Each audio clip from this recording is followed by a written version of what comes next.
At sa Showbiz Saksi, wagi ang ilang programa at personalidad ng Kapuso Network sa 2013 Yahoo OMG Awards ngayong gabi. Inabangan din sa parangal ang performances ng ilang mga artista. At live mula sa Pasay City, saksi si Kata Tibayan. Kata? Igan, Vicky, umabot sa 4 na milyong mga boto ang pinaghati-hatian ng mga nominado sa ikatlong taon ng Yahoo OMG Awards. At ngayong gabi nga ay ipinalam na kung sino-sino ang mga nagwagi sa bawat kategorya. Mag-aalas 9 ng gabi na magsimula ang mismong event.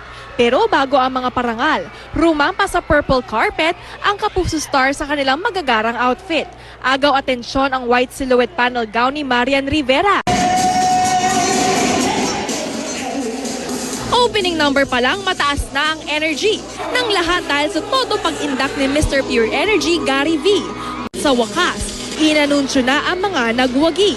Ilan sa kanilang barangay LSFM 97.1 na itinanghal na Best FM Radio Station. Child Star of the Year si Aling Maliit, Riza May Dizon. Thankful sa inyo lahat sa mga nagtitiwala sa akin, nagsusuporta. Bawal ang sad po, dapat happy. Favorite male TV host si Vic Soto, habang Itbulaga naman ang favorite noontime show of the year.